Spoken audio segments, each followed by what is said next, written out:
वहां के लोग यीशु में विश्वास नहीं करते थे।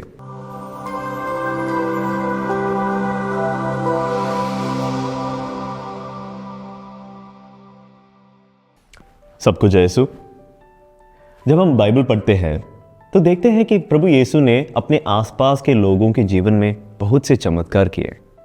और अगर हम सही में सोचें तो हम भी अपने जीवन में कुछ ऐसे ही चमत्कार देखना चाहते हैं। हम चाहते हैं कि प्रभु ईश्वर की शक्तिशाली उपस्थिति हमारे जीवन में महसूस हो। लेकिन अफसोस की बात है, अक्सर हम निराश हो जाते हैं। अब इसका एक कारण यह हो सकता है कि प्रभु ईश्वर के पास हमारे लिए कुछ और बेहतर योजना हो। यिर्मयाह का ग्रंथ में हम पढ़ते हैं, मैं तुम्हारे लिए निर्धारित अपनी योजनाएं जानता हूं, तुम्हारे हित की योजनाएं, अहित की नहीं। और यह सही है दोस्तों। लेकिन कभी कभी प्रभु ईश्वर सच में हमारे जीवन में कुछ चमत्कार करना चाहता है, पर फिर भी वह नहीं होता। और इसका कारण हमें आज के सुसमाचार में बताया गया है। आज हम सुनते हैं कि कैसे प्रभु यीशु अपने जन्मस्थान में चमत्कार नहीं कर सके, क्योंकि वहां के लोग यीशु में विश्वास नहीं करते थे। और उनका विश्वास क्यों नहीं था? क्योंकि वे उसे केवल उस मनुष्य के रूप में देख सकते थे जो उनके बीच में बढ़ रहा था, एक सामान्य इंसान के रूप में। जैसा कि अंग्रेजी कहावत है, फेमिलियरिटी ब्रीड्स कंटेम्प्ट, ज्यादा जानने से तिरस्कार होता है।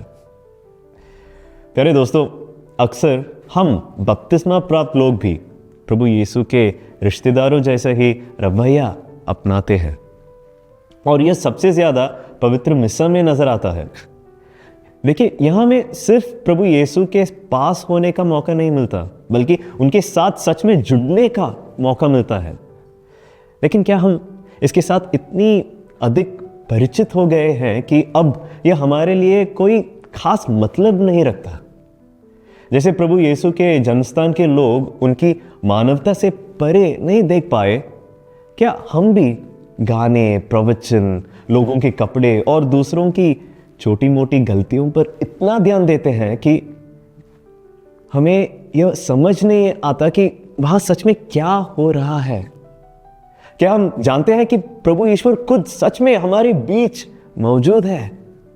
क्या हम यह याद रखते हैं कि हमें वही प्रेमपूर्ण बलिदान अर्पित करने का मौका मिला है जो प्रभु यीशु ने खुद अपने पिता को अर्पित किया था?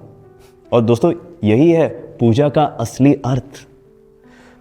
क्या हम यह समझते हैं कि होली कम्युनियन में हम सच में प्रभु यीशु के शरीर, रक्त, आत्मा और दिव्यता को प्राप्त कर रहे हैं, या हम इसे ऐसे ही जैसे कोई साधारण बिस्किट या मिठाई ले रहे हो ऐसे ले आते हैं? दोस्तों, पवित्र मिस्सा में चमत्कार होंगे, जिनमें सबसे बड़ा चमत्कार यह होगा कि हमें हमारे आत्मिक रोग से चंगाई मिले। लेकिन इसके लिए हमें जो चाहिए वह परिचितता में वृद्धि नहीं, बल्कि विश्वास में वृद्धि होना है। हम इसके लिए प्रभु से प्रार्थना करें। आमीन।